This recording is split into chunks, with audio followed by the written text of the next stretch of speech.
인생 연금술 3월 2일.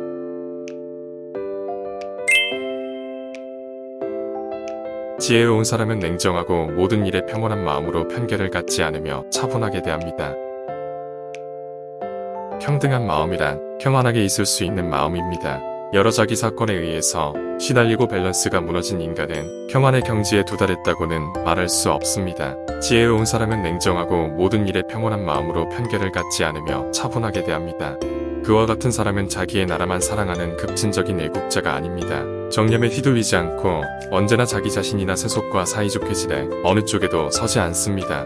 자기 자신을 방어하는 일도 없고 모든 사람의 입장에 서서 사물을 생각하는 마음을 지니고 있습니다.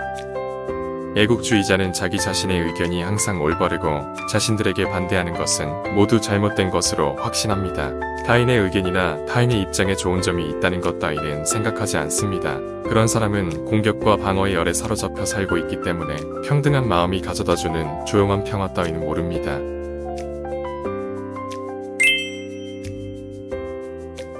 인생을 더 깊이 생각하고 날카롭게 통찰하게 되면 무슨 일이건 원인 없이는 발생하지 않고 원인과 결과는 꼭 일치한다고 생각하지 않을 수 없습니다. 인생에서 일어나는 사건의 대부분은 우리가 직접 소망하지 않아도 발생합니다. 그와 같은 사건은 우리들의 의지나 성격에 관계가 없고 원인도 없이 우연히 발생하는 것으로 간주됩니다. 이렇게 해서 어떤 사람은 운이 좋은 사람이라 하고 어떤 사람은 운이 나쁜 사람이라고 합니다. 자신에게 생긴 일을 스스로 초래한 것이 아닌 것으로 간주하고 그 원인을 만든 기억도 없다고 생각하는 것입니다. 하지만 인생을 더 깊이 생각하고 날카롭게 통찰을 하게 되면 무슨 일이건 원인 없이는 발생하지 않고 원인과 결과는 꼭 일치한다고 생각하지 않을 수 없습니다. 그러므로 우리에게 영향을 미치는 온갖 사건은 우리 자신의 의지나 성격에 밀접하게 연관이 되고 있습니다. 그런 것들은 우리들의 의식 속에 자리하는 어떤 원인에 정확하게 대응한 결과입니다. 요컨대 때마침 발생한 것으로 생각되는 인생의 사건은 우리들 자신의 생각이나 행위의 결과라는 것입니다.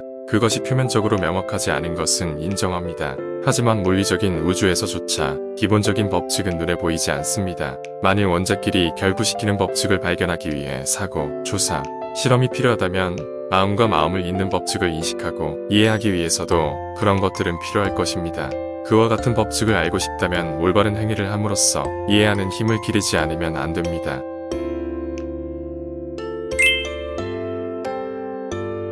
꿈은 현실의 묘목입니다.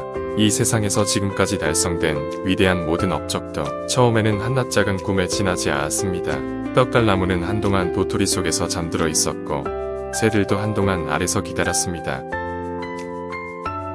인간은 누구나 꿈을 안고 있으며 또한 이루고자 합니다. 그렇지만 이기적인 꿈이 이루어졌다고 진실로 잠든 기쁨을 얻을 수 있을까요? 또 순수한 소망을 달성하고자 하는 사람이 생활에 어려움을 겪는 일 따위가 일어날 수 있을까요? 아닙니다.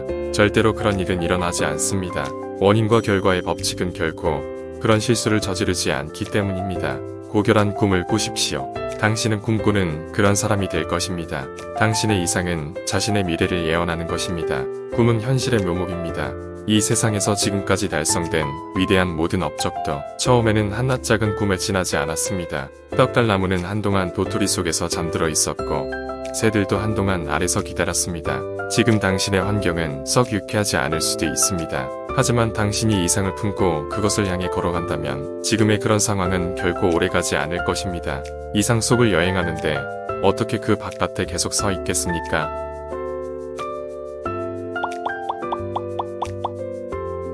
인생 연금술 3월 2일의 명상을 마칩니다. 끝까지 시청해주셔서 고맙습니다. 구독과 좋아요 부탁드립니다.